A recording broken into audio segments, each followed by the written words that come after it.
Cave-in Jed and the original settler site. The scorching heat of Chevron's dual suns beat down mercilessly on the barren landscape, where only a small fraction of the planet was habitable. The locals called the larger red dwarf Sandman, its fiery rays capable of blistering the ground.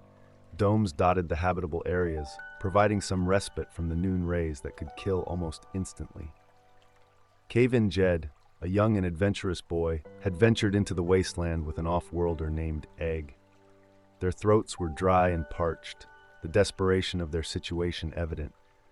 But they had both faced adversity before and were determined to survive. As they stumbled upon a small pool nestled in a ravine, their exhaustion turned to hope. The boy warned Egg not to drink too much from the mineral-loaded water and pointed towards a settlement on the opposite bank.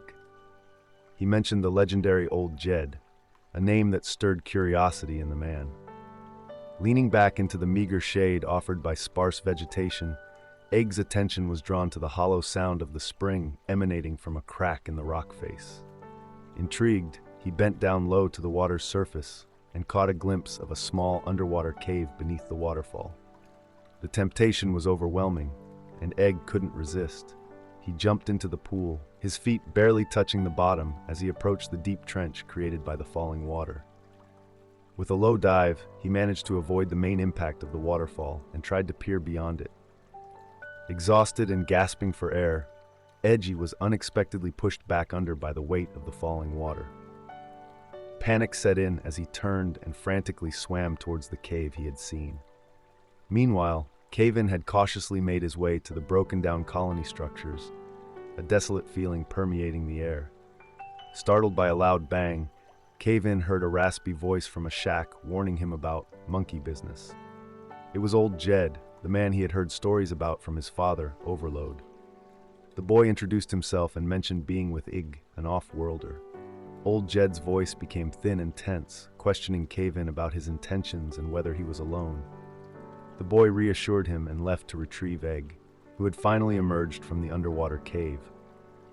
As they gathered in the shade of the water shack, Egg, Cave-in, and Old Jed exchanged stories. Jed explained that the original settlers had found refuge in the cave system, hiding from the scorching rays of Sandman. The water they now relied on flowed from an underground source, sustaining their lives in this arid wasteland. Visually descriptive, the story depicts the unforgiving landscape of Chevron, the dilapidated settlement, the shimmering pool, and the mysterious underground cave system. It captures the characters' determination to survive and the unlikely alliance formed in their quest for water and shelter.